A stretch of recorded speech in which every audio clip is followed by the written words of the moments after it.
Hey there, everybody. It is Friday, and with that, we are, of course, back with another Blacklist Season 9 theory discussion, and we have a lot to get into here. Yeah, we will be here every Friday. We promised you we would be. We are back again. And this time, last time we were talking a little bit more about like ratings and where everything is going. Today's a really good one. Today we're going to be talking about Reddington going into season 9, where he goes from Liz's death.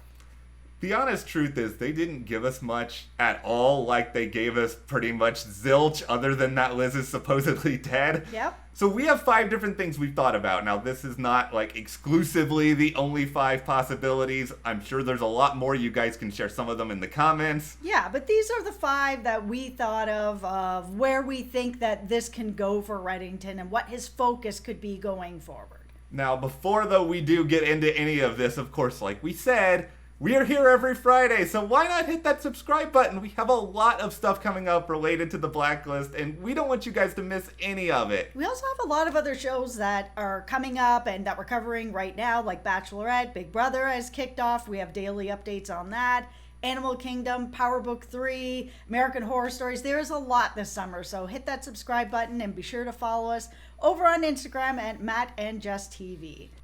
Okay, so let's kick things off with this idea. Red's bucket list. He has said that he is dying. He has confirmed it. It happened in the finale where he said that he was dying. Now, we know that Dembe also said, hey, you're getting better, or the treatment might be working to some degree. But if Reddington actually feels to the point that he was going to let Liz kill him, he thinks he's dying. Whatever is happening, we don't know what this illness is. He feels that if the treatment is working, it is not working well enough.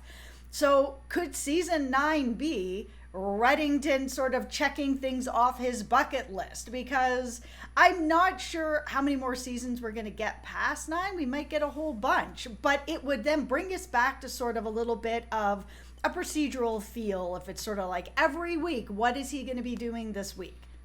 This, to me, is a fun idea just because I think what Reddington would sort of do as his last rites, like, that idea is engaging because you would have to think, okay, he's probably got a bunch of just interesting characters we've never met before. We can go, we can explore some of them. We're going to have just a lot of lightheartedness, I think, with this idea. And season 8 got so, like, dark and muddy and just, like, so mythology heavy. I think it could breathe a little more. I think it would just be fun to, we've heard all these stories that Reddington has told over the years of his time in Peru doing whatever. Why not just let us have that for what could be the last season?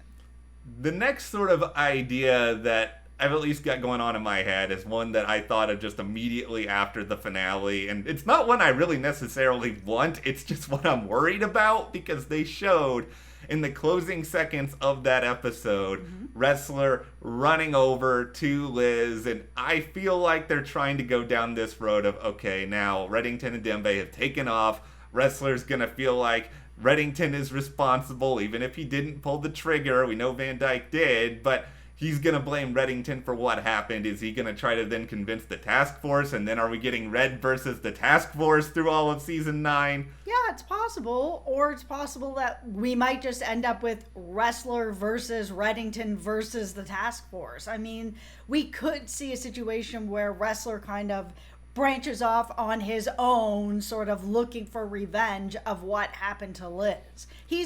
During season 8, he was really like a roadway to everyone. Like, yeah, he was part of the task force, but he was also a roadway to talking with Reddington, and he was also, of course, talking to Liz, and he was able to sort of pull everybody together. So it would be kind of interesting to see him in a situation where he's like, I am no longer the roadway to anyone, and now I'm just after Reddington. I think as long as they find a way to make it different and feel different than last season, it could work. I just worry with this idea because we've had the, people are going after Red thing, like, I don't know, 100 times on this show as it is. Yeah, okay, so the next idea that I've got is Will Reddington help the task force destroy his own empire? So we know that he had this criminal empire and he was going to hand it down to Liz and it was supposed to help protect Liz and all of this. Okay, Liz is out of this equation now for this theory. She is gone. She is dead. There is no presuming she's dead. She's just gone and she's no longer part of this show. Presuming that Agnes doesn't all of a sudden also need to be protected in the same way that Liz did. I mean, they haven't exactly been really that clear on why she needed like 10 adult spies and criminal masterminds to protect her. Anyways, we will get into that another time. If Agnes does not need to be protected, then technically he doesn't need this criminal empire anymore. He can dismantle it with the help of the task force, and that would give us a Blacklister every week as he dismantles his empire and then moves him into a spot where, you know, Anne is dead, but maybe he can go off to have a bird watching normal life at the end of the series. I do think we're going to have Blacklisters involved somehow in this. I don't think they're going to move completely away from here's a Blacklister, here's the number. That's just my thinking on it. This could be a way to make this happen, but the weirdest thing, whether it be this theory or the theory about Reddington versus the task force, is the task force even going to really be a thing anymore? Like, we know Liz is dead, so the burn notice is kind of gone, but we don't have any clue where Panabaker's head is in anything at the moment. Yeah, I mean, the burn notice on Liz is gone, but she did say that also they are dismantling the task force, so where do they land? If this theory works out, then the task force could be working with Red off the books. They're no longer the task force with the FBI. They're the task force that is working with Reddington.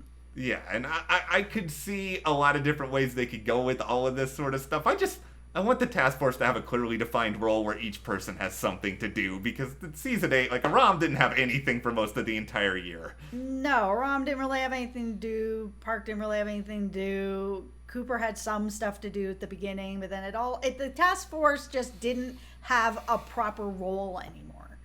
Come on, Blacklist writers, just do this for us. We've already gone through the anger and sadness of the season 8 finale. Yes. Okay, so the next idea here, Reddington and the task force, they team together, and in doing so, they work to take on a new big bad. And I just feel like this show, it loves to have these big bads. It loves to throw this sort of stuff in there at us, and I don't know if this is going to be somehow related to Townsend or some after effect of that organization. I don't know if it's going to be like, oh, here comes a new big bad running in who we've never seen or heard from again, but it feels like that's a pretty easy way for them to go to sort of hit a big reset button. Yeah, I think with it being pretty much a big reset button here where Liz is gone, Townsend's dead, everything is sort of like, where do we go from here? Bringing in another new big bad seems like something that they would end up doing. I don't think they're going to go back to being completely procedural or as close to that as possible, but I do think they're going to have to bring in something else. They've just set the bar pretty high, because I know not everybody liked Townsend, but I think he was pretty good as a big bad. He was dangerous, he was weird, he was memorable, he had the whole boxing thing going on.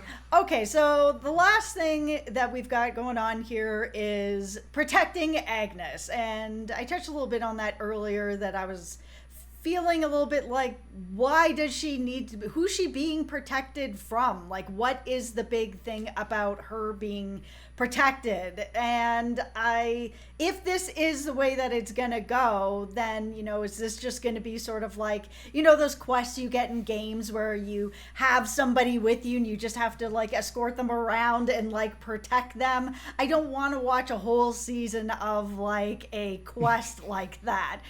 But there has been the idea that we've seen online from the comments from you guys saying that they could age Agnes up. Now, if she's like 7 or 8, which is kind of looks like where she is, they would probably have to age her up at least 10 years, make her about 18 or 20. If that's the case, then we're looking at Reddington not being on the show. Because if he's dying, he is not dying for 10 years. Yeah. If that was the case, he wouldn't have been telling Liz, like, listen, I'm dying, and so kill me, sort of thing. It wouldn't be like, hey, I'm dying, but not for 10 years, but shoot me now. It's just kind of like, I don't know. This idea just doesn't land for me, because it feels like then it's going to be either or. We're either going to get Reddington or we're going to get Agnes, because if they age her too much, he be gone. I think they may try to do something in the middle, or maybe they'll try to age her up like a couple of years or something like that. But then again, if they do that, like, is that dramatic enough? Well, I also think that if they age her up 2 or 3 years or even a year, then it really takes away from Reddington is really dying, and that it's like any day he's gonna die, to the point that he was telling Liz, I am dying, so shoot me, kill me. I want to go out on my own terms. If he's still living, 2-3 years down the road where Agnes is now like 11, then it kind of just takes away from everything for me. So overall, the theories that I like the most in this bunch are the one you said at the first, the bucket list one. I think that could be really entertaining. Yeah, I think that brings it back to being a little bit more fun. Yeah, and I'm good with the new big bad as well if they cast a really good person. That one, it's all dependent on like who they actually cast and what the character is. Yeah, for sure. But all right, we got to hear from you guys on this. Let us know in the comments. Which one of these theories appeals to you? Do you have your own theory that you're like, I like this better than any of these? Or do you have your own theories? Let us know in the comments. Yeah, and of course, thank you guys so much for subscribing. We're here every Friday talking the Blacklist. All summer long. We'll see you here next time.